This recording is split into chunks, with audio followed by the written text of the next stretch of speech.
Now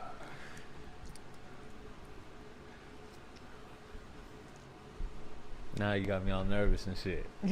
Nah, man, just relax. So I'm with my boy Jon. Yeah. Jon, he the welterweight Utah welterweight Uh, boxing champion, right? Yeah. All right, and this is my teammate, my brother, my boy, and we gonna Yes, sir. just get into it, man. Yes, so sir. just to jump into things, when did you know you could fight? Oh man. I would say, I thought I could fight, right? I thought I could fight at a young age. Like 9, 10. I was doing like backyard fights, like, just like the normal backyard, grab the gloves. Yeah. And then, but when I really found out that I could fight, man, like all through high school, I was fighting. I was going through a little tough time, but when I really knew I could fight was, if I could fight or not, was when I went into my very first boxing gym in Washington State, and I got my ass whooped. Like I got my ass whooped. Really? Yeah. That's how you knew I could do this shit. Once you got your ass whooped? Yeah, once I got my ass whooped, I was like, okay, like, yeah, we gonna do it, and that ain't gonna happen ever again. Oh wow! So you got better. Yeah. See, a lot of people, they ain't really like that. They Yeah. get their ass beat, they have a loss, Yeah. and they give up. But some people, they actually get better. Yeah. You said you had a hard time in high school. Could you explain what you're talking about? So I had like a perfect life, man. I feel like I had a perfect life. I was, at the time when I was younger, I was popular. I had good grades. I was doing sports. I was doing everything. But then I lived with my great grandma. That's all I ever knew was growing up with my great grandma. And then she passed away the day before my 13th birthday. And just like my life was all up top. And that's what. And it went down. Yeah, just everything. My mind, my school. I left school. I had to go with my different parents. Yeah, it was. And is great. that why you went to Louisiana? Yes. That's Get why I went into to it. Louisiana. Okay. Yeah, so that's why I went to Louisiana, man. So like I said, I was raised by my great grandma, all the way from like a year old to 13 years old, like the day before my 13th. And then right after that, it was either I had to pick between my mom or my dad, and I've never lived with any of them before, so it was just kind of, everything was new, man. Everything was new. Schools, housing, friends, states, like I said, like Louisiana, man. I ended up moving to Louisiana, and that was like, You was telling me culture before, shock, like growing yeah. up, because you're from the West Coast like me. So Yeah, the West yeah. Coast Yes, sir. culture is way different now. The Yeah. people you just relate to. You don't relate Yeah. to people like on a, I want to say like on a racial or, based off the physical. But Yeah, Louisiana yeah. was your first time Like- encountering like the real Yeah. historical Yes. American racial yes. shit. And so that's the thing, man. Like, from where we're from, it's so diverse. Everybody fucks with each other. You know what I Yeah. mean? Like, all whites fuck with blacks, Mexicans fuck with, So you don't polys. even think Yeah, about it. I don't even think about it, right? So when I went to Louisiana, it was just like, whoa, like people are looking at me a little different. You know what I mean? You get looks everywhere, but it's Yeah. just like, Whoa. whoa, like you catching a whole vibe, man. And so, yeah, it was a culture shock to me, man. Like, I was so oblivious to, like we talked about before, like racism and stuff like that. Like, I knew about it, but I didn't really Understand it. fully understand it. And I was the same way, yeah. being from the Bay Area. Yeah. I've heard about racism, but I thought it was kind of just like, that's in the old age. yeah, I right? didn't think it was really that a big deal. Deep, yeah, I was like, hey, racism ain't a big ass deal. Yeah, you ain't gotta yeah. worry about that. But it's too much. it's until real. Until I came out here and I was like, oh, some people actually believe stuff like that. Yes. So I was like, oh yes. shit, this is real. I need to pay attention to it. Yeah, What's your background? Like, what you mean? Like, Ethnical so I'm Filipino and white. Yeah, Filipino and white, man. Okay, Yeah. that's what's Yeah, up. so You came out the introduction with that mariachi. What was you playing? That Latino rap? When you came out, you wanted to fight. Oh my! Hey, so look, when I fought just recently, I'm 5-0 now. That was my 5th fight as a professional, and we have some background history, but he was Mexican, so Okay. I seen Floyd Mayweather come out. It's smart. He was like the Mexican It's smart. killer type stuff. Yeah, It's so, smart. Yeah. So you Filipino, bro? Yeah, Filipino and white, I did man. not know that. No, So really? who's oh, Yeah. so your mom's is Filipino. Yeah, my mom's Filipino, my dad's white. My mom's from Cali, and my dad's from Washington State. I was gonna yeah. say, well, my stepmother was Filipino growing Yeah, up. see, that's cool. Good man. as it. So That's wait, cool. your grandmother that raised you, was it your mother's? No. Your mother's grandmother? Or No, mother's no, side no. or father's side? Yeah, my father's side. Yeah, so she was an old white lady, old Okay. white lady, and yeah, she never taught me about stuff like that, man. Well, she was just like, hey, here, there, whether it came from racism, whether it came from religion, she's like, look, when you're old enough, you'll learn it. Yeah. I'm not gonna embed you, you know what I mean? Embed something in And your that's brain. the best way because you get to become your own person. Exactly.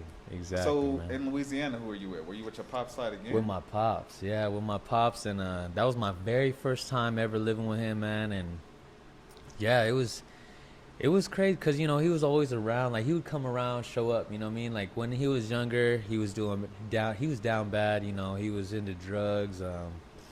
But that's the thing. He always had nice cars. That's the one thing I always remembered about my dad growing up. Like he had nice like low riders, right? Yeah. Low riders, like switches, bumps, systems and stuff like that. But when he would come around, he was just, he was doing down bad. So my very first time living with him, man.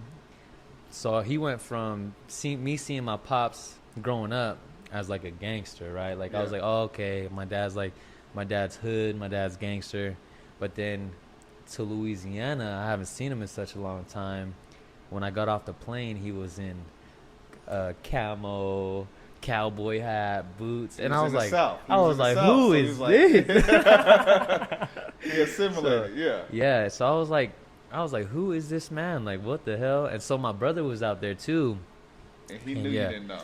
Yeah, and he knew. And my brother, he's my half brother, but I consider him my full. Yeah. I got the same deal. Yeah, so he was 7 foot tall, blonde hair, blue eyes, and he came up and hugged me. He's like, hey man, like you're not gonna like it out here, and I was just like, we'll see. He whispered to me, and I was just like, we'll see. We're young. I didn't know what to expect. Was your brother raised in Louisiana? No. He was from? So he was from where I'm from, Washington State, man. So how did he get in Washington before you? He was getting into trouble Okay, too, so, man. oh, Yeah, he so was a he little knew. troublemaker. All right, so yeah, he knew he's out there for a year, so he already Okay. knew what was going on. Okay, yeah. so my bad. So Yeah, continue no what you worries. saying? What was I saying? So you said you got off the plane or something. So your brother said you're not gonna like it out here. Yeah. And then. Yeah, he's just like, yeah, you're not gonna like it out here, and I was like, yeah, well, like we'll see. And then I hugged my pops, and yeah, the rest was history, man. It was. You said y'all started like a racial war or something in high school. Yeah. That? So check this out, man. Yeah, it should still be online. Really? But Okay. yeah, I think it should still be online. So yeah, first day going to school out there, man, and I don't even remember what school I went to. I was so young, man. Everything was going on, but yeah, we go to school, and I'm just getting all these looks, from. Not to be, get into race, but, whites, black, everybody was just looking at me like crazy. And I'm like, what is going on here? Like, do they think I'm Mexican? Do they think I'm, like, Filipino? I didn't really think anything of it, right? But it wasn't until we got to recess, the very first day, had lunch, and thank God my brother had my lunch, man, because I think I would have been, like, damn, And I didn't really make any friends. I didn't talk to nobody. Nobody really talked to me. Like, nobody was like, hey, man, come sit at our table. Nothing like that. So, first day of recess, man, we go out to the park, I guess you could say. And it's all fenced in, like you in jail or something. Like, it's not, like, open. It's not, like, it's so high wasn't it fences. a good neighborhood? Yeah, it's high fences. I'm like, God damn. So we get out there, and it's literally like segregated down the middle. Like, all the whites were on the left side, all the blacks were on the right side. They got a little bit of mixture here and there, but it's off to the side. And I'm like, I'm so oblivious to it, And I look at my brother. I'm like, what's going on? Like, are we playing a game or So, and my brother just laughed at me. He's like, well, you pick a side, like. You know what I'm saying? Pick a side, like, So where I'm from, I grew up with blacks, I grew up with Mexicans, everything. So I'm more. I wouldn't say I was more comfortable, but it was just like, you know what? Let's go over to the black side, you know. And me and my brother, he's a tall white boy, so yeah, we got surrounded. And I was just shaking hands with everybody, like, hey, like, what's up, man? I'm Jon. Like, hey, I'm Jon. And they were dope. They're like, oh, you Snow's brother. And I look at my brother like, they call you Snow out here? Like, so it's just, yeah. It was something new to me, man. And then the next day, we went out there to the recess.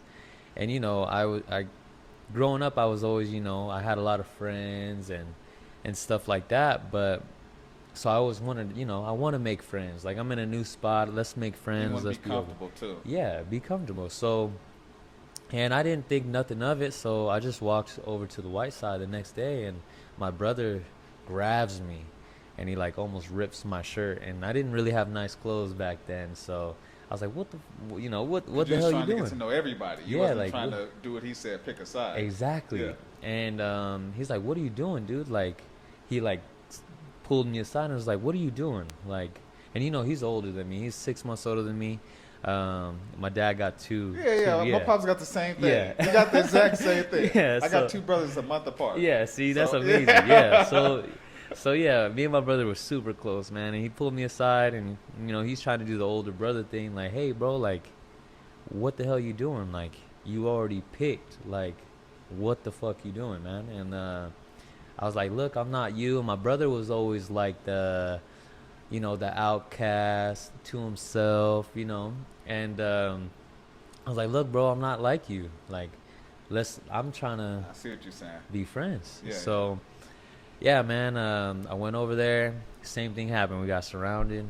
And then they're like, what are you doing over here? Like, to my brother, stuff like that. And I was like, whoa, what the hell? You got enemies. That's why you don't want me to come over here. Uh-huh. And first thing they say to me, man, they dropped a hard R on me, you know what I'm saying? Yeah. And I was like, what the heck? Like, growing up, I knew not to say it, but I grew up saying, like, not with the hard R, but Yeah. And then I was like, whoa. Like, I looked at my brother like, is this man, is he serious? Like, is he serious right now? And my brother just gave me that look like, man, I told you. Like, I already told you. And he then knew it was on. Yeah, and so, he started picking at me. And I gave my brother that look like, he needs to calm down. He's to chill out. We about to handle it. And he just gave me that look like, please don't do it. And I ended up just hitting that man, boom, I hit him. And got on top of him, started piecing him. And then all of a sudden I got fucking just sideswipe. Boom, I got hit. And yeah. That's funny though, man. It's I don't know. I think regardless if the experience is good or bad, it's good to see other cultures because it lets you know it doesn't delude you. Yeah, you feel me? Yeah. Like I learned real fast. Like what the hell? So how much longer did you stay in Louisiana? I only stayed out there for what? After that experience, I think I didn't even finish the school year. I don't think. I don't even think I finished the school year. I think it was like only 6 months. I think 6 months. I stayed 6 or 7. I don't even know. 6, 8 months. And then I was like, hey man, like me and my brother were like, hey, we trying to go home. Like we don't want to live here no more. I'm sorry, Dad. We have nothing to do with Louisiana, man. Your pops is already camoed out with the boots. He's like, well, I'm staying. Is your pops still in Louisiana? No, he changed his life, man. He changed his life. So no more camo. Yeah, no more camo. He's back to lowriders and. Okay, where pops at right now? He's in Texas, man. Yeah, Texas. Some of my family moved to Texas, so my dad's out there, my grandma, and then my mom's in Washington State. Yeah, So why did you choose to go with your pops and not your moms? I know, is it because I'll let you explain. Yes. So the thing was, when I lived with my great grandma, I had visitations with my mom. So I thought my mom was, the greatest mom in the world. But even though my great grandmother raised me, I consider my great grandma my mom. Like that's my true, what I mean? She raised me. Yeah. But my mom was always around. She was always, every weekend she had visitations. And she had supervised visitations. I never asked why, nothing like that. But I thought she was the greatest mom in the world, man. I was so excited to see her every weekend. And then when my grandma passed, yeah, she was, she was trying to console me, but at the same time, she was super excited, like, that my great grandma passed away, because now she could fight for her son. Now she can get custody of her son. Okay. And back then, I didn't really understand all that, So it just hit me a certain way, man. It hit me a certain way, and I was just like, damn, like, I was like, what the hell, my own mother, like, acting like this, yeah. And so she was super excited because now she can. And so I think a month later, my mom shows up with police and my stepdad. I've only met my stepdad a couple times, and a friend to show up. So at this time I was staying with my grandma and my auntie, and it's just so I could stay in school, stay in the same school I was at, all that good stuff. And she showed up to the house with police and everything. She got custody of me. Okay. And so she's like, hey, like, you're coming with me now, you're gonna live with me. And I'm like, no, hell no, I'm not. But I'm a little kid. I didn't know I couldn't say no. And so it was just like that. And I lived with her for like 2-3 months, and every day I was just like, nah, I don't want to live with you. I don't want to live with you. So how's the relationship with your mom now, though? Oh, good, man. Good. Cool. Yeah, good. She supports me. She, I got into some trouble too, and she, I'm out now, and so she's been helping me. She's been helping me a lot, and I love my mom to death, man. Like, there were some rocky roads, but I love my mama. Okay, so you were in Louisiana. Yeah. And then from Louisiana, did you go back to Washington? Washington State, yeah. And how long were you in Washington after you come back? I was there till I was 18, and then I moved to Utah. Why did you come to Utah? Because your family's not, based off the story, you don't have family in Utah. Yeah. So none of my family lived in Utah or anything like that. But my cousin, it was all because of my cousin JJ. So my mom's best friend growing up in school, right? Growing up in school, like high school, middle school, whatever. We've known them all our lives. So I grew up with this kid named JJ, Xavier. Those are my cousins, right? So they've always came from like money, I guess you could say. Like ever since I've known them, they've always had money. Yeah. And I never looked at it anyway. I didn't be like, oh, like I'm about to be on a come up or anything. They were like financially stable. Yeah, they were very financially stable. So, and I never came from that. I always grew up in like the hood, or like I would say not like the trenches, but I just grew up in a rougher area. Yeah, a very rough area, man. Yeah. And then I go to their house, and they're like in a gated community with golf courses, and I don't like communities like that anyways, man. Honestly, because I didn't grow up in a community like that. Yeah. I like it when people out and about. Outside, the kids outside knocking on doors. That's what I like. Yeah. So my bad. I'll let you. No, you're good. Yeah. You're good. So, yeah, man. So my cousin, they lived in big house, like 6-8 bedroom houses. So houses. I lived in apartments all my life. I've never lived in a house. So, that was that was cool to go over to his house and experience stuff like that. And then,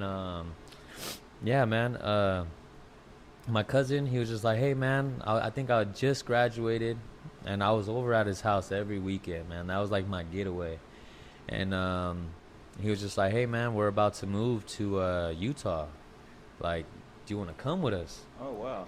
And I was just like, man, like, I got everything going on here. Like, I got my family out here, my girlfriend's out here that I've been with since, 9th grade, my little high school sweetheart. I was like, hey, man, like, I don't know if I can do that.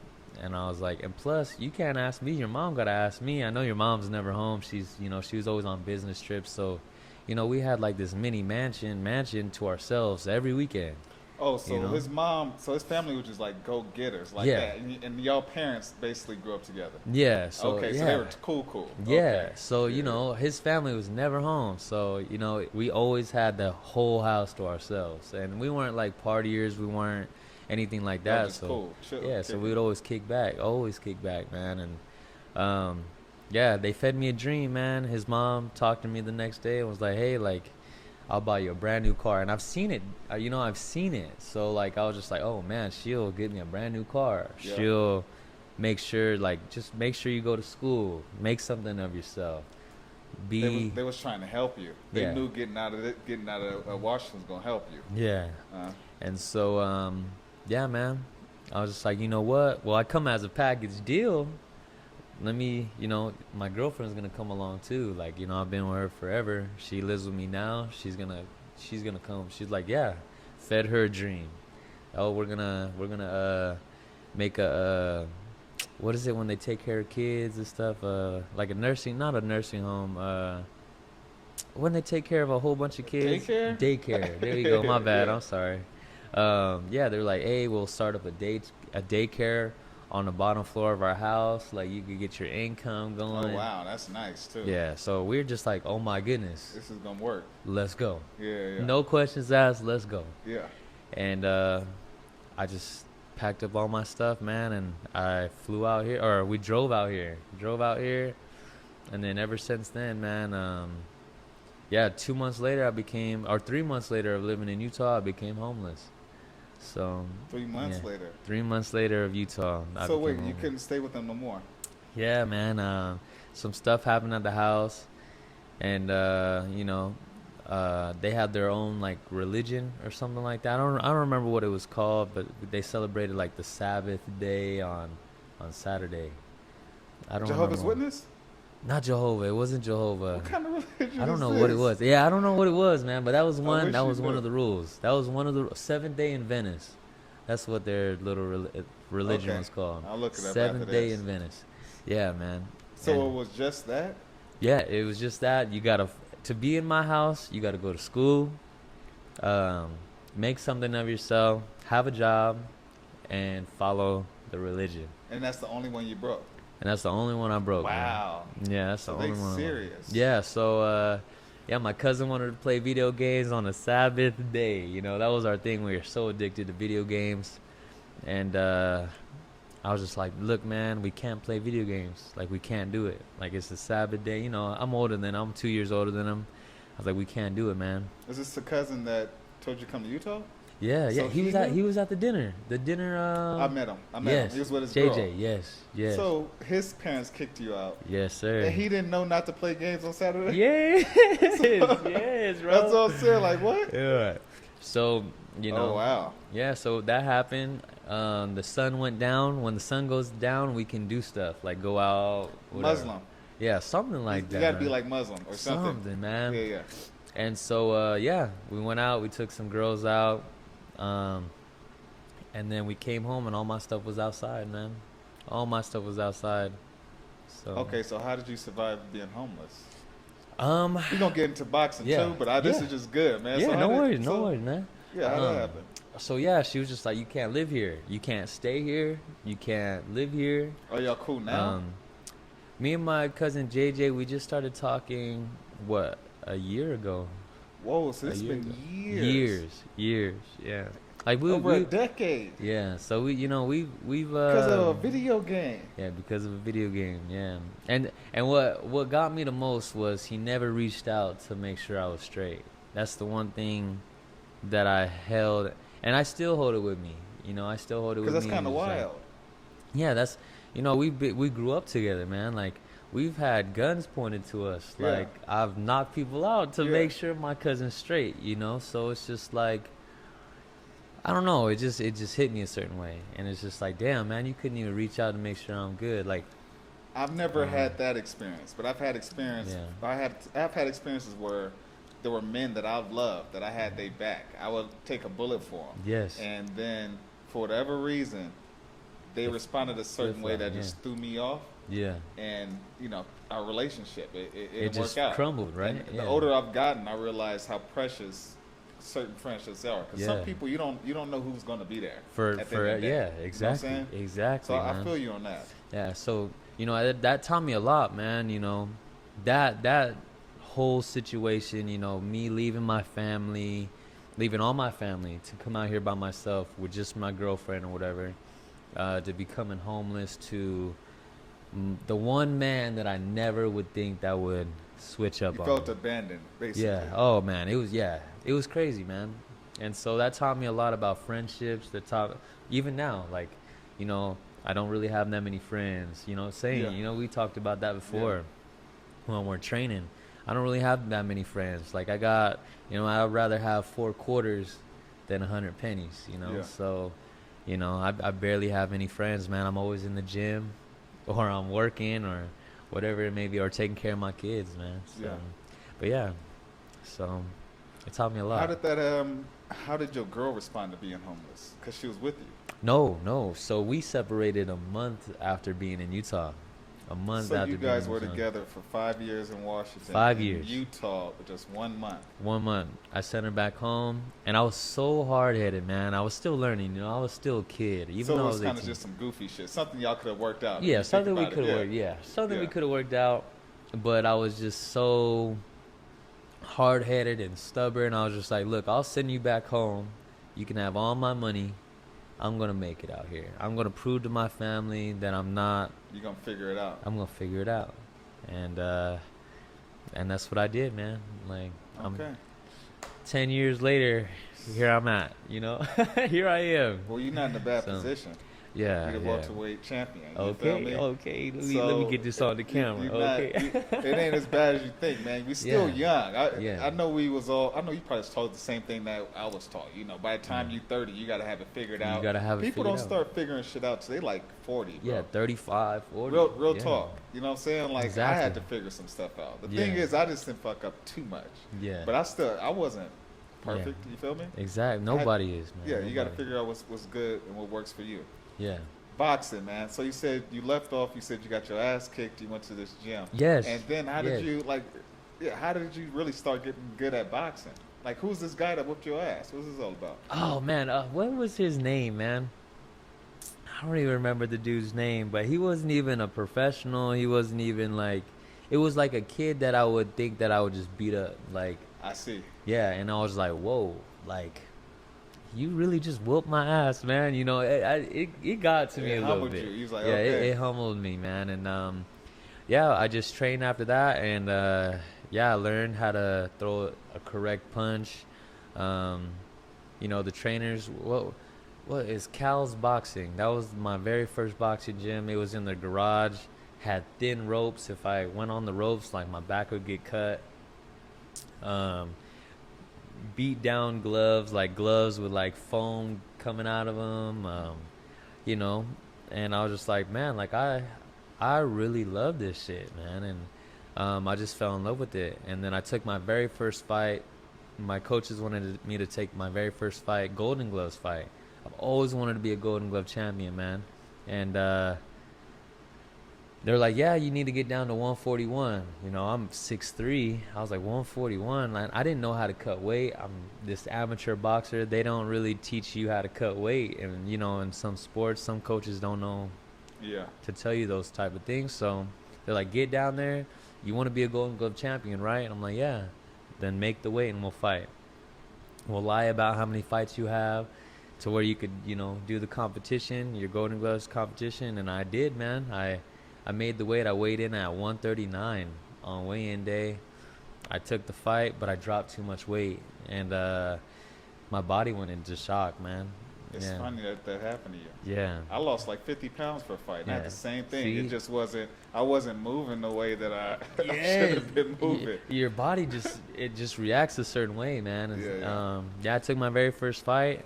In the Golden Gloves. My very first fight was a Golden Glove match for the championship, and I lost, man. And that very first loss, I never really talk about, but it broke me, man. Like, it really broke me. Like my confidence, my ego, my everything. Because I was I wouldn't even say I was a confident kid. I would say that I was more cocky and arrogant than anything else, man. Like, and because I was still so young, man. And you know, coming from where I'm from, you gotta have that ego. You gotta have, you know, to me, you gotta carry yourself a certain way. You gotta carry yourself a certain way. And it broke me, bro. And I never went back to the gym. I was like, you know what? boxing is not for me. Like, as much as I love it and as much as I want to do it, boxing is not for me. And yeah, it just broke me. It took me 8 months to go back to the gym, just to go one time, and I stopped. I went back. I was like, you know what? Yeah, I'm not with it. I'm not with it. So, but yeah. And then how I really started off, though, man, was when I came to Utah. So how old were you when that happened? I was fresh 18. So you were 18 when you had your first loss. My very first fight and loss. Yeah. Fight and loss. Yes. Okay. Yeah. All right. So you stopped then. And so I stopped, man. I stopped. Moved to Utah. I started dating this girl, which is the mother of my daughter right now. Yes. Her name's Anna. And she knew how much I love fighting, man. I would watch it all the time. And she just knew how much I loved it and how much I would talk about it. And we saw this one gym in Roy. It's now called Power MMA in Roy. Where what happened to your shoulder? Huh? That was the gym? That was the gym. It's actually the bicep. Yeah, the bicep. The bicep. Wow, that was the gym. Okay. Yeah. And before he owned it, before Sean Powers owned it, shout out to Sean Powers if he's gonna watch this. He will be watching this. He'll watch it. Yeah. And shout out to him. And before he owned the building, we skirted. My girl was like, "Hey, like, that's a boxing gym," and I was like, "No way." I pulled over. I didn't know they had those in Utah. And my very first day in the gym, man, I met this coach. His name was J.C. Villastrigo, my very first coach in Utah. And he has a very good pro record. He was 13-1 as a professional. He was on the USA team when he was younger, everything like that. So I was like, man, like, I would love to get trained by you. He's like, well, come in tomorrow. You really about it? Come in tomorrow, and we'll work. And ever since then, man, I went undefeated for like 4 years. I built my first 8 fights were with JC, man, and I was 8-0. Yeah, well, 8-1. I never counted that loss. So you won? Did you end up winning the Golden Gloves? Yes. I'm a 5-time Golden Glove champion now. 5 times. So you won 5 times, and did you compete nationally? Yes. So I'm 5-time Golden Glove for state, 4-time regional, but that's the one thing I never got to get my become champion in was be a national champion. So did you compete in the national tournament, or did you just work? Okay. Yes, I've competed in a lot of national tournaments. Yeah. All right. So tell me about. You told me your first loss. Tell me about your second loss. Okay. My second loss. It was this one guy. He was from Legends Boxing. People are gonna give me a lot of shit for Legends? this. People are gonna give me a lot of shit for this, man. Wow. A lot of shit for this one. But it was a guy from Legends Boxing. I was 14-0, or 14-1. We'll say 14-1 at the time. And everybody thought I was 14-0. Never lost before in my life. And here I am fighting on this Legends card at a Legends show. And they introduced me as an undefeated fighter and everything. This was just like a little warm up. I'm about to go to nationals the next week. Like the next week, I'm headed to the Golden Glove Nationals. Okay. My very first one, or my very first one. No, second one. And I just overlooked this dude, and I was like, a Legends guy. Like, I'm about to just walk through this dude, and this kid could really fight. Like, he came out southpaw.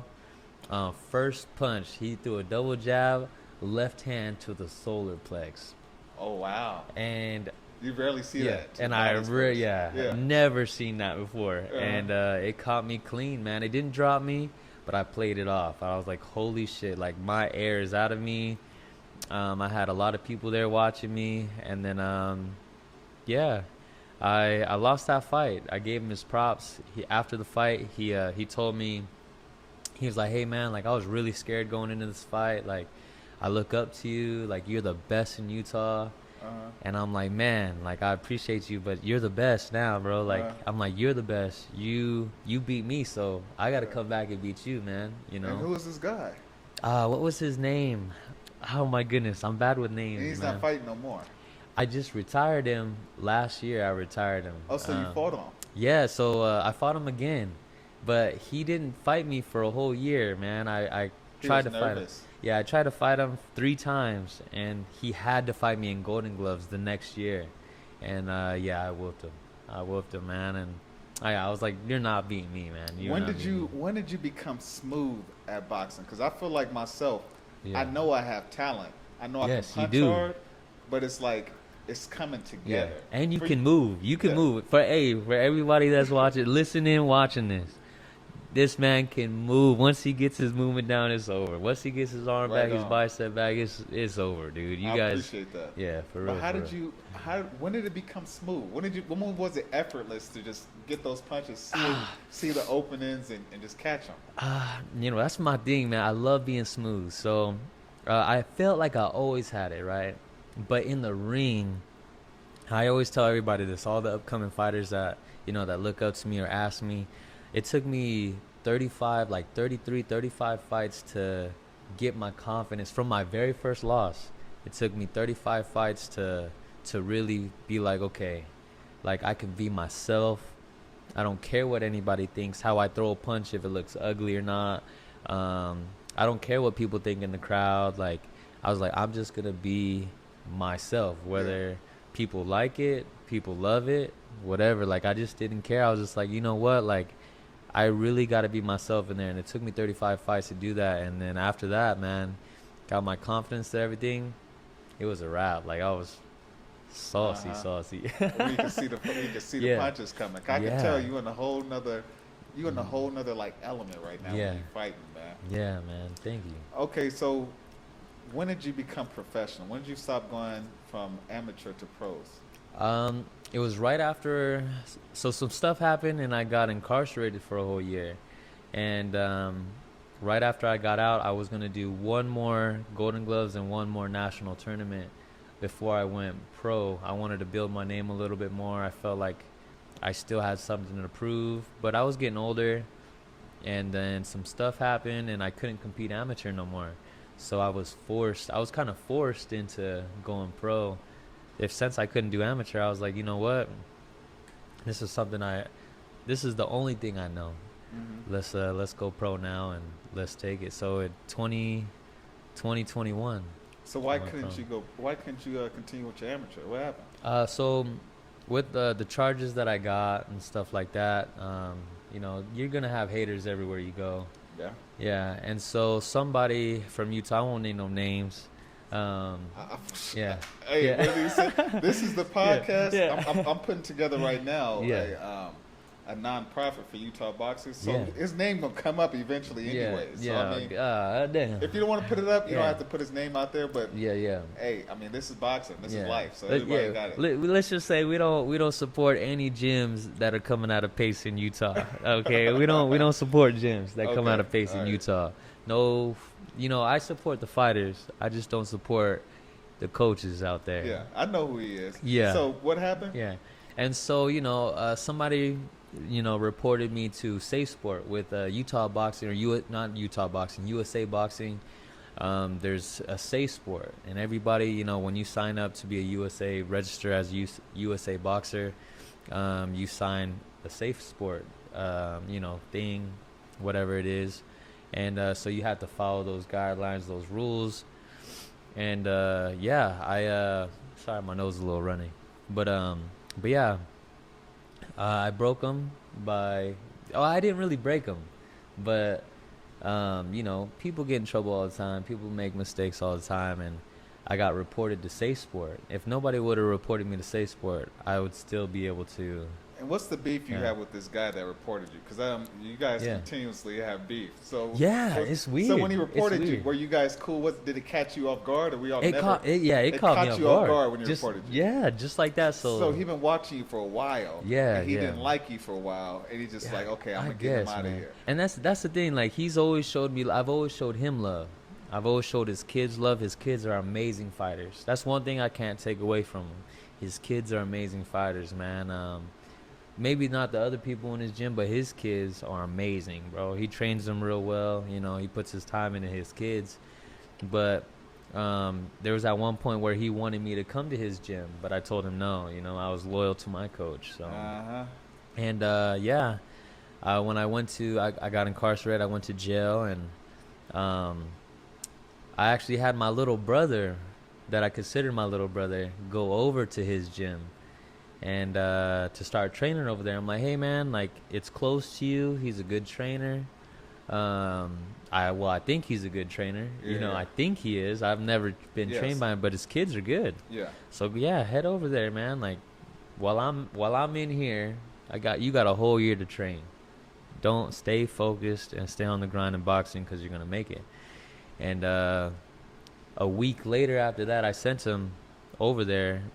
I get mail, and then it was from Safe Sports saying that I've been suspended from USA Boxing. So your brother went to the gym talking to him about you, and he got information on you, and it was like, okay, I'm gonna get him. It's funny. You never know people. Just like you said with your boy, things happen. Y'all getting cool now, but that just, you never know people. Yeah, and that's the thing. Like, even with my little, I considered him my little brother, man. He was living with me at the time when I was doing the stuff that I was doing, and he's always wanted to be like, hey, Jon, like, put me on. I want to make money like you.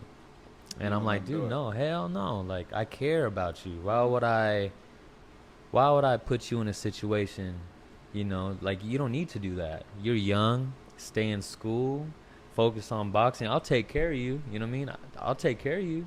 I'll put, I'll give you haircuts. I'll put clothes on your back while you're living with me. But don't worry about that. You knew better. Coming from where we're from, it's just like, you don't do that. So, yeah. And me and him don't talk anymore either. He's still with the people in Payson. The Sabbath. Yeah. The Saturday. I'm laughing, but man, that's kind of wild, bro. Yeah, man. Yeah. So there, that's the little beef that we got going on with that. A lot of people ask me what's up with that, but yeah, I'll never support anybody that really bashes on somebody that's trying to do something, with their life. Like how, who was it? I was watching this interview one time. They're like, I think it was A$AP Rocky. Why bash on somebody trying to do something with their lives? When did it become cool or not cool not to try, or to try? That's because you're a good person. Yeah. So what I know about God, the universe, is that there's always a balance. It's always light and dark. And there's always good and bad. You know what I'm saying? So you have the mindset of, you want to see people grow. You want to see people light shine. Yeah. You know what I'm saying?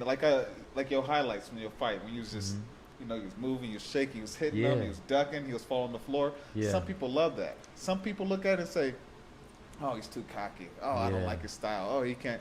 It's because some people are negative, man. Exactly. That's just how it is. And you just wasn't one of those type of people. You want to see people rise. And even when it comes to like showboating and stuff, like, even when I'm in the ring, like, it's all I wouldn't even say it's a persona, but it's like, before, it's all, it's cool, whatever.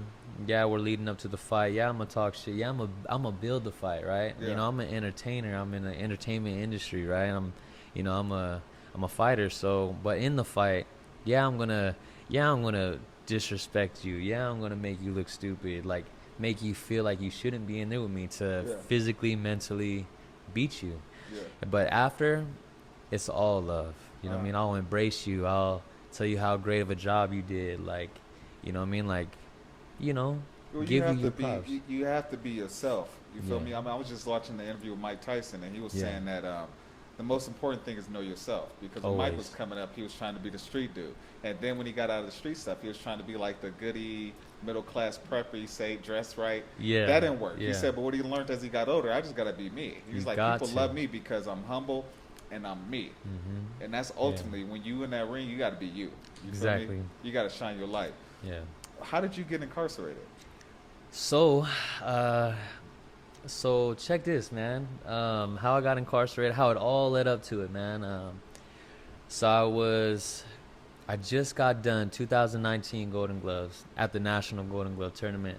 I got talked to by a scout from Top Rank and Golden Boy, and they knew everything about me. Me and a kid named Diego. He's from Ogden, Utah. Amazing fighter. He just turned pro. He's going to be the next guy to come up out of Utah. We got talked to out there, by a scout, and he's like, hey man, like he knew everything about us, our weight, how many fights we've had, who we fought, everything crazy, what stance we fight in, orthodox, south, but he knew everything. And I'm like, no way, like I didn't even know you guys were looking at me like that. I was like, man, I don't have a big name like that, but come to find out, like I'm top 10 in the nation. So it was just like, yeah, we know who you are. And they're like, when you gonna go pro, Jon? And I told them, I was like, I'm gonna do one more Golden Glove, and then I'm gonna do one more Olympic trials, and then I'm gonna go pro. They're like, nah, don't go pro just yet. Do if the Olympic trials doesn't work out for you, don't go pro. They're like, do one more Golden Gloves, and then we'll sign you. We'll sign you for sure. You win it, we'll sign you. And I was like, okay, bet. And at this time, I was working, 10, 12-hour days. I was working a hard-ass job, man. I was making really good money, like really good money. I think my base pay was like $25 an hour. I was making up to like $30 an hour. The faster you work, the more you get paid.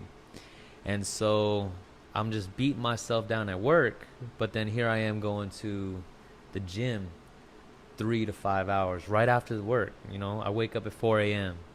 Then I get off at 4 or 5 o'clock. Then I'm in the gym. You're doing what I'm doing now. Yes, yeah.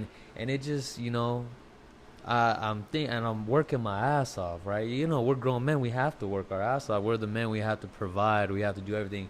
And at this time, I'm alone, but I have my kids, so I got to work for my kids. And, yeah, man, it was just burning out my body. And I realized, I was like, look, I'm going to these national tournaments off of 4 hours of sleep, right? I'm only getting 3 to 4 hours of sleep every single night. I'm working my ass off. I'm trying to chase my dream. I'm taking care of my kids. I'm working. And it's just not working out, man. Like, I'm getting to the semifinals. Like, when we go to nationals, you fight 5 to 6 times. And so, I'm working my ass off, and it's not paying off, And I'm working hard and hard. I'm not drinking. I'm not smoking. I'm not partying. I'm really focusing on the dream. Yeah. And I was like, you know what? I'm going to get signed. They said if I win it, I'm going to get signed. If I can make it to the semifinals off of 3-4 hours of sleep, working my ass off, what would I be able to do if I could sleep for 8 hours, train 3 to 4 times a day, or 2 to 3 times a day, eat the right way? I'm gonna win it. These other fighters, they have money behind them. Some people got, these big names. They all got, they come from hard stuff, but they also have a lot of money behind them and stuff like that. So they get to sleep in. They get, they get to train 2-3 times a day. And so I quit my job that December. Right when I got back, I quit my job. I was like, hey, I'm quitting my job. I put in my 2 weeks notice. I was like, hey, like, I appreciate you guys so much. I'll be back, just I need to focus on boxing right now. I'm going to make it. And I've always thought that to myself. I'm like, hey, you know what? I'm going to make it. I've always believed in myself like that. So I was like, you know what? I'm going to quit my job. I got 2 months to do the right thing. Train all day, eat the right way, and sleep good. And so I had some money saved up, and then I was like, okay, how am I gonna have an income that will make sure I'm good for those 2 months, to make sure I'm not gonna be broke? And I see everybody, everybody selling marijuana and weed. And how old were you at this time? I was 26. I'm 28 now. Okay, so 26. So this is fresh. Yeah, fresh. Soon, man. 2 years ago. Literally 2 years and a couple months. And, I was just like, you know what? Me personally, I don't believe weed or marijuana is a bad thing, man. It's recreational. Yeah, people can use it for medical reasons. People, it helps a lot of people, man. And I've seen it. I've seen it firsthand. And so I was just like, you know what? And I don't smoke, I don't drink. So I was just like, you know what? Let me sell weed. Let me just sell weed here and there. It's hard to get in Utah. let me just sell it here and there. Make some money, $2,500 a month. Nothing too crazy, just to get by. And I started doing that, man, and since COVID hit. That's when COVID hit. And wow, that's crazy. COVID was 2 years ago. Oh my God, time flies. Yeah. And so that's when COVID hit. COVID-19, it hit, and man, it got pushed. The Golden Gloves and the Olympic trials got pushed to December, and I was like, okay, well now, I just quit my job.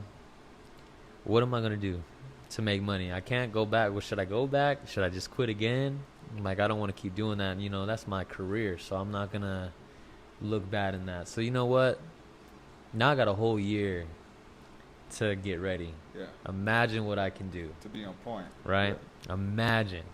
And so that's what I did. I started doing that. I just sold drugs, but then in January, February, in April, so a month after I should have been out there fighting, in April I got shot. I got shot in my right arm, in my right forearm.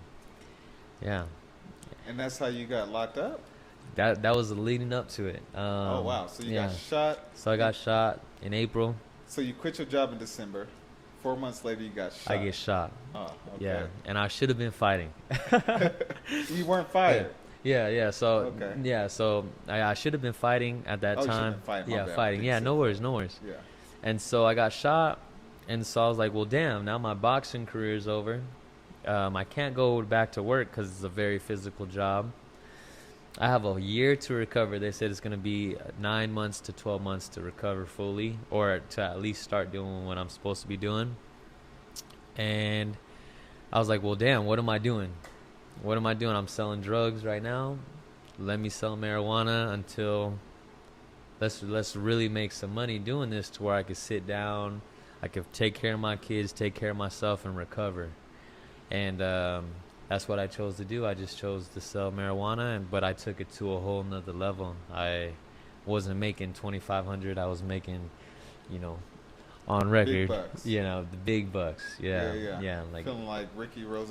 Literally. Yeah. Literally, money on money, like 10,000 every day, like 7 to 10,000 a day type stuff. And man, why didn't you invest that money? Yeah. Well, I got two questions. Why didn't you invest it into something like property or stock? And then what happened to it?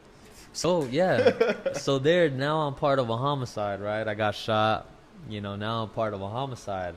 I wasn't thinking, now they're going to wiretap the phones. Now they're going to do all this stuff. So, so they wiretap the phones, all that good stuff. And, I just took it to a whole nother level. I went from making $2,500 to, 80 to 100K a month. They were just getting more information on you. Okay. Yeah, and so they're waiting, and then 2 months after I got shot, I got incarcerated. My house got raided. They busted down the doors, flash grenades, everything like that. And I got incarcerated. So anybody listening to this, wiretapping is real. This isn't just the movies. Yeah, this ain't the movies, man. So they wiretapped your cell phone? They wiretapped everything. They wiretapped my cell phone. They had FBI and so and people all are stuff. Listening to your phone. So yeah, they can everything. see your phone whenever they want to. Oh yeah, they have, like, let's just say they have their iPad, or they got like a little iPad. They're watching everything that I'm doing on my phone. Like everything. I open my phone up, they're watching exactly what I'm scrolling, my messages coming in and out, being sent out, being received. Wow. On every app. That's a whole nother level. Because I know historically we watch those old mafia movies when they do the wiretapping. Mm-hmm. It's kind of just like they're listening in. But now technology is so evolved, they can actually just look at everything you're doing. Everything on your that you're doing. That makes sense. Because I'm in IT. I just wasn't aware that that's just... Yes, that's a real thing. They go to that level to... That's a real thing.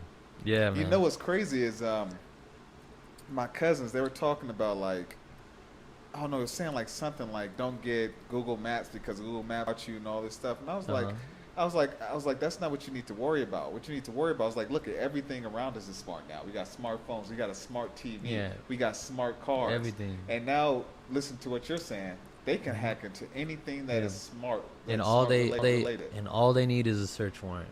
They just need a judge to sign a search warrant, and that's it. On TV and that's it. Right then and literally, that's it. Yeah. But they gotta have that permission. If not, then they can't do it. But yeah, they got me, man. Crazy where we at with technology. So how long were you locked up? So I was locked up for a whole year, man. A whole year. I thought I was gonna get out. I caught 20 felonies. My very first time ever getting in trouble. Ooh. 20 Scared felonies. you? Oh yeah. I've been around felons. I've been around, gang members. I've been around everything like that. It's different. I have boys that do the same thing. It changes you. It's different. Yeah. And so just like, I've never gotten in trouble before, but I've seen all my OGs and all my older people that I looked up to get in trouble, but I never really knew the consequences, right? Like, oh yeah, you go to jail. Yeah, you go to prison. But it's just like, okay, well, I don't know what it's like to be a felon. Like, I don't know. Okay, yeah, you're a felon. I used to tell people all the time, like, okay, well, you're a felon, bro, but I know you're a good person. Like, I know you're a good person, right? Yeah. But they're like, no, but you don't know how hard it is, Jon, like, to be a felon, to get a job, or to do this or to do that. But I never truly understood until now, because now I pled to 5 felonies. Now not only am I a 5-time Golden Glove, I'm a 5-time felon now. And so, yeah, it just ruined it. Now ruined you my gotta life. win. Yeah, now I have to win. You have to win. I have to. That's why I have to make it, man. Is, as much as since I've been out, I've only been out a year and a couple months. I can't get a job. I can't, from the jobs that I've applied for, because not only am I a felon, I'm a white collar criminal. I had to register as a white collar criminal. So because of the money that I made, and they couldn't get me for money laundering and stuff like that, because of the money that they found, I had to register as a white collar criminal. So that's crazy. It ruined my life, man. It's just a simple mistake trying to make it. It ruined my life. And there's nobody that that's like that was also white collar criminal that like cleaned up their profile some kind of way and just No, I need to look into that, actually, because I look into a lot of motivational stuff. The reason I say that is because Mike was locked up for, like, I don't know if he's labeled as white collar, blue collar, but he was locked up for a number of years. Yeah. And he's a manager at Whole Foods, and he was just talking about, because same deal. He got boys that was locked up. Same when you in the street, everybody has those stories. Yeah.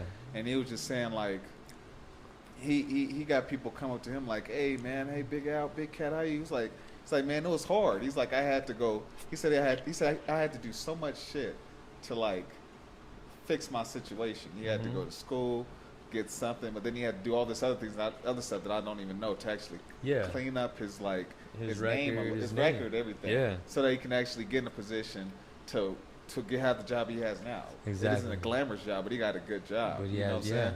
And I bet you it took him a lot of time. It took a long time. Because it wasn't just my dad was like a lifelong criminal. He was locked up all the time. Yeah. He had to make a mental switch to not do it. Exactly. So he was fighting a lot. And that's strong to do. Huh? That's strong to do. Yeah. So I respect that man for that. See, if it's in you, you keep going in, coming out, going in, coming out. Yes. Obviously, it's ingrained.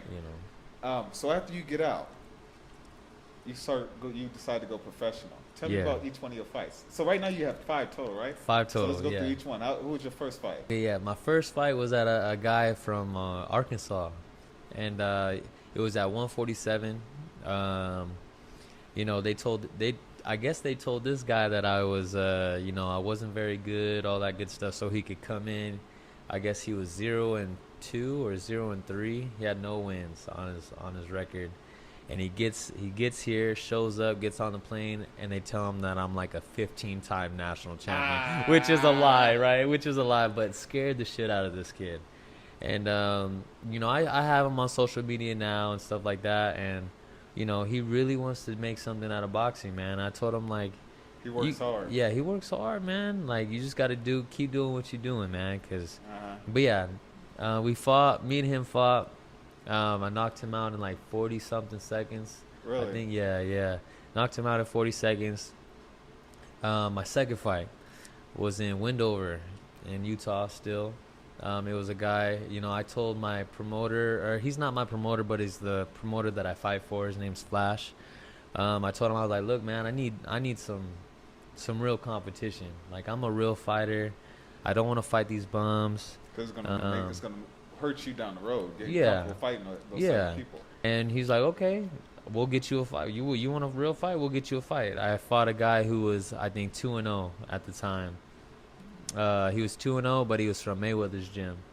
And I was like, bet, this is my step-up fight. I'm already having a step-up fight, my second fight. He comes, he's overweight. He's like 4 pounds overweight. And I'm like, oh, man, like, this dude's pretty big. Like, and he's from Mayweather, so I know he could fight. I was like, well, damn, dude. Like, I cut myself down, and now I'm dehydrated. You know, these are all the things that I was thinking. But I was like, oh, I'm going to beat this man. Mayweather's gym, I'm going to beat this man. And I ended up fighting him. It went to a unanimous decision victory. Beat him from Mayweather's, and I was like, bet. What made that fight tough? What made him tough was, I'll just say his physical. Like, he was physically strong. Like, he was the first person to hit me in my pro career. So he hit me with an overhand right, and I was like, whoa. It didn't hurt me or anything, but it was just like, damn. Like, I could really feel these 8-ounce gloves, 10-ounce gloves. I was like, Lord have mercy. Yeah. And, after that, I was just very hesitant. I could have finished him, but I was very hesitant in that fight. He could knock you out. Yeah, like, he could hit. He hit. So I was like, okay. But yeah, got him out the way. And then they got me Errol Spence's sparring partner for my third and fourth fight. And during this fight, my third fight, I felt like I broke my hand the very first punch. And I was like, holy shit. And I was like, now I'm going to really have to fight. Like, I'm going to have to use my slickness, use my sauciness. And, yeah, man, coasted, got a unanimous victory. How did you feel like, what did you hit him? Just right in his mouth, man, right in straight down the pipe. Hit him. Yeah, straight down the pipe. And yeah, I hit him so hard I almost put him out, but he stayed up, and then I hurt my hand, so I kind of stayed off of him. But yeah, and then my very fifth fight. Wait, was that your fourth? Third and fourth. So I fought him twice. He wanted a rematch. Okay. Yeah, he wanted a rematch. He thought he could get me, and yeah, no, there's no way. Nobody's ever beat me. Sure. And so, yeah, fifth fight was for the Utah State Championship. And it was against an old sparring partner of mine. And he's very seasoned. He was a very seasoned professional. He has like 18 professional fights. He's fought on DAZN. He's fought on Top Rank, stuff like that. He doesn't really have a very good professional record, but he started out real good. He was like 6-0, 7-0 as a professional, but then it started going downhill when he started fighting real fighters. It's probably just mental too, man. Yeah. Sometimes that'll get you once you take your L's. Yeah, he started taking all those L's, and he knew he was gonna lose. I don't know. He was trying to find every way out this fight, like against me. Like, he didn't make weight. All my fighters didn't make weight besides my very first opponent. Oh yeah, all of them were like 6 to 8 pounds heavy. They didn't want to lose the weight, so I'm supposed to be fighting at 147, but everybody's I'm fighting is like at 158, 160, and so, thank God, because of my height, that's my natural, almost my natural weight, so it's pretty easy. But yeah, that guy, he's not all the way there, but yeah, we got him out of there. Okay, so who's the well, before I get into that, name the top fighters in Utah, top pros. Top 3, top 5. What we talking here? What we talking? I don't think we even have 5, man. If you can get to 5, get to 5. Okay, bet. Not in order. There's no order. Okay. No order. I'll say Larry Gomez. The hardest dude that's ever hit me in my life. I've always helped him get ready for fights. He's Larry Gomez. Yeah. Okay. Hardest dude that's ever hit me in my life. I've heard about him. Yeah. Somebody told me, because I was talking about Choco. Yeah. Juan. Is his name? Yeah, Juan. Juan. Chocho. I was talking about Chocho. Yeah. And I was like, this dude, man, he punched so hard without even trying. Yes. And then this guy told me, he was like, no, you need to see Larry. Larry Gomez. Larry. I was like, who is that? That motherfucker can hit. He can hit, man.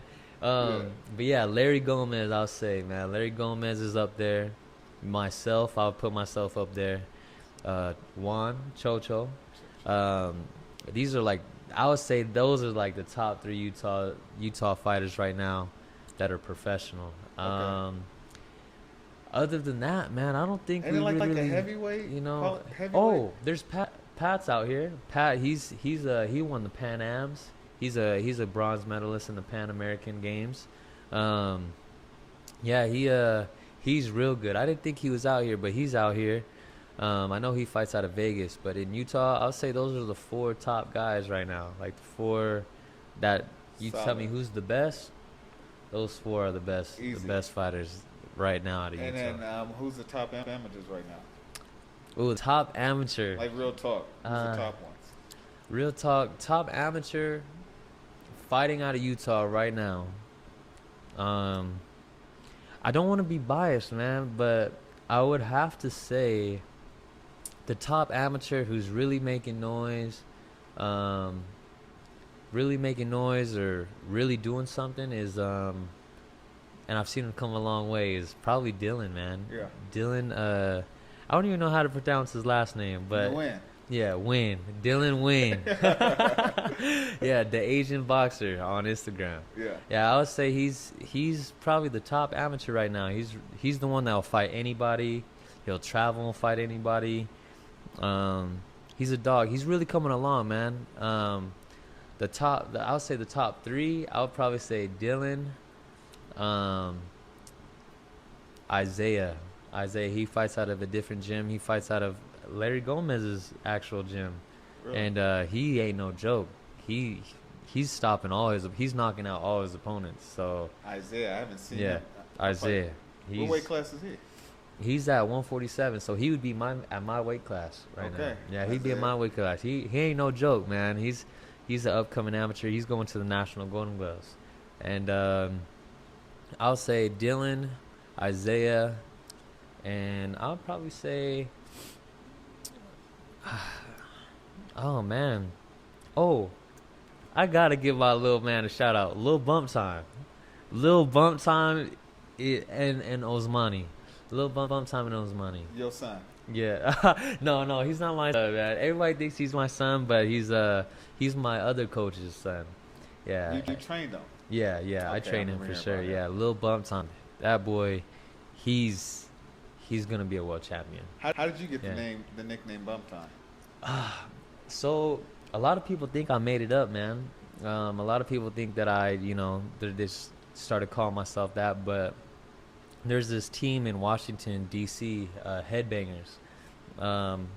Boog is one of the coaches out there. He's like this big dude. He does mitts. He's one of the nicest mitt work dudes that are out there right now. He trains like Gervonta Davis, Adrian Broner. Like everybody goes out there to train with Boog.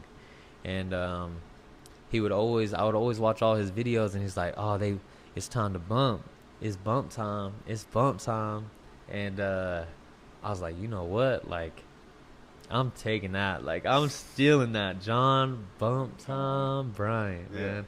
And ever since then, I just roll with it. And then as an amateur, and everybody, when I fight, they're always like, "It's bump time.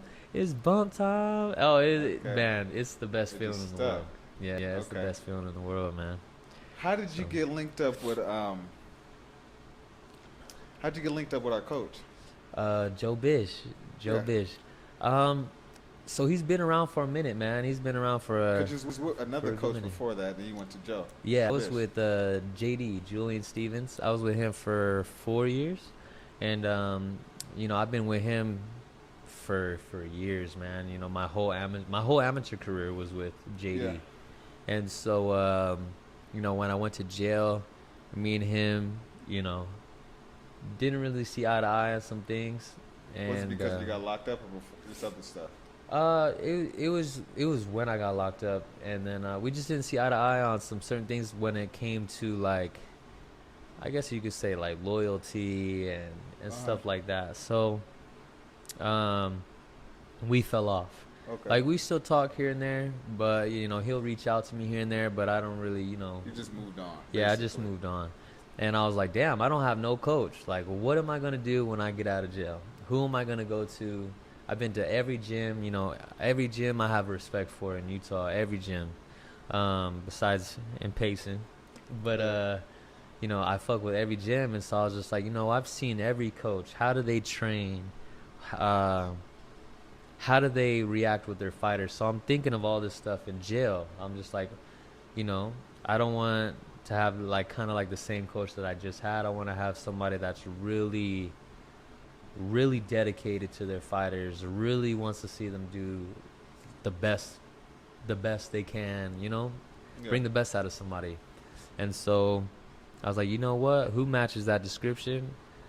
Let's go check out Joe. Let's go check out Joe Bish, man. He's always supported me as an amateur. He would always tell me every time he saw me, the very first thing he told me is like, he barely knew who I was, and he's like, you're gonna be a world champion.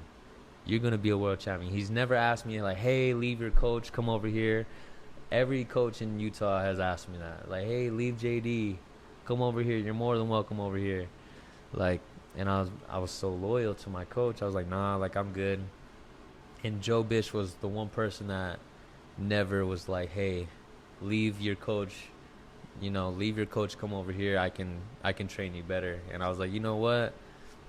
I seen how he is with his fighters. I seen the dedication that he has. And man, he's the whole package, man. Like he mental, physical, anything. He's not just a coach in the gym, he's a coach just in life, man. Like he's been there for me more than any coach has that I've ever had. I've only had 2 coaches besides he's a great person.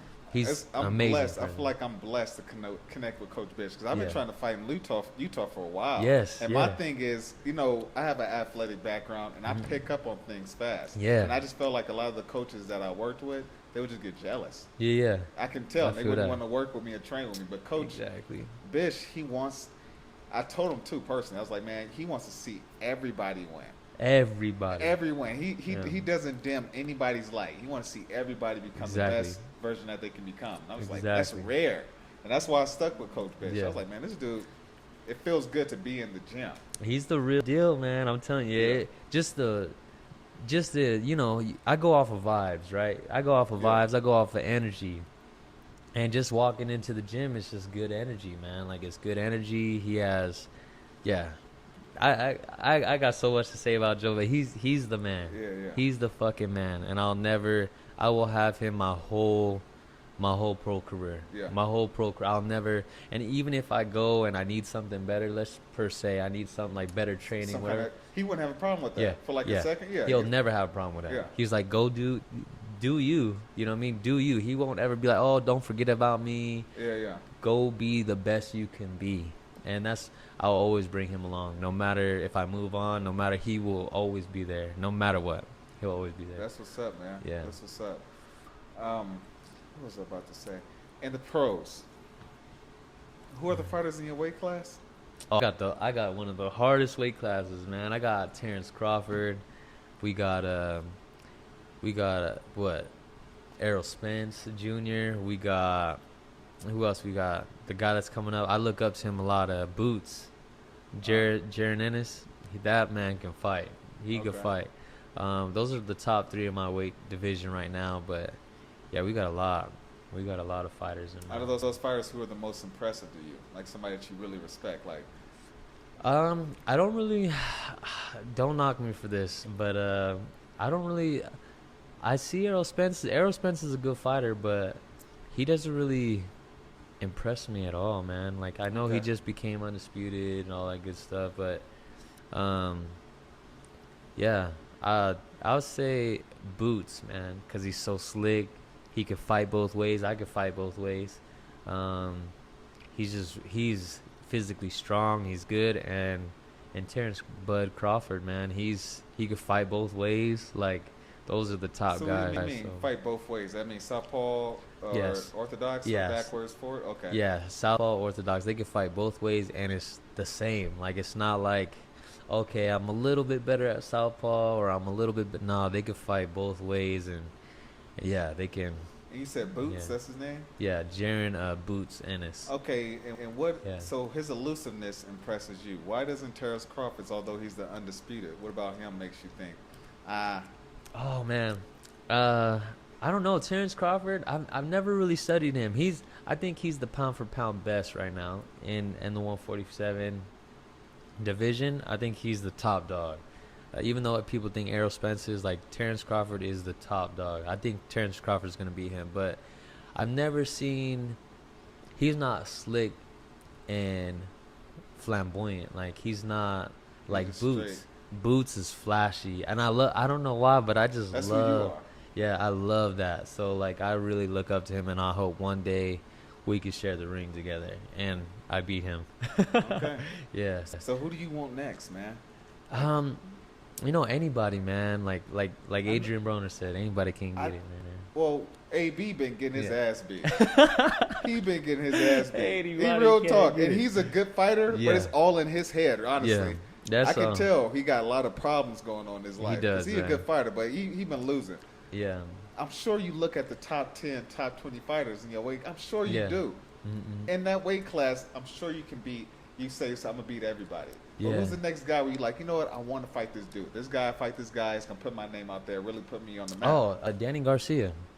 Danny Garcia. Danny Garcia. I know I could beat Danny.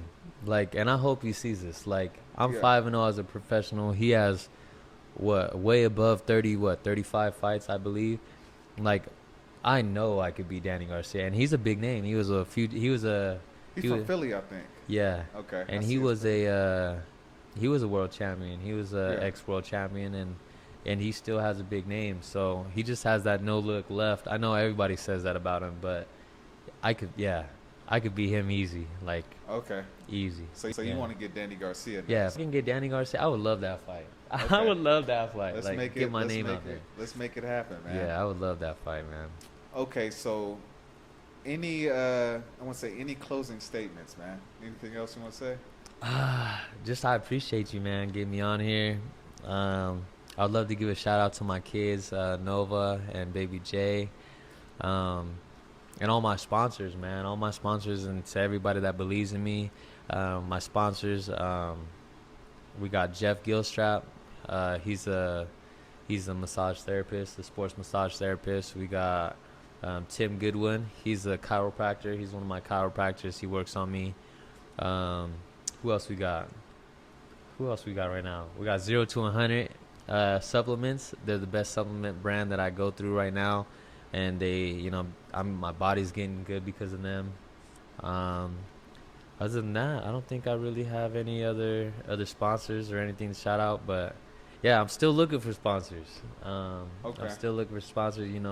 It's hard to get a job, man, and the economy I know is going down too. But yeah, things are getting more expensive, and since I'm going from a prospect to like a contender, I've really been looking for sponsors and anybody that I can represent their brand or company. Okay, man. So, yeah. All right, we're going to help you do that. You feel me? You got a lot of love and support here in Utah. Yeah, so. man. Hell yeah. Hell Anyways, Jon BumpTime Yes, sir. Bryant, thanks Yes, for sir. being here, man. We're going to do this again, and, I can't wait to see you Thank you, whoop man. fucking Garcia's ass, all right? Yes, sir. All right. Thank All right, you, man. man. Catch you. Peace. Appreciate you. Thank you.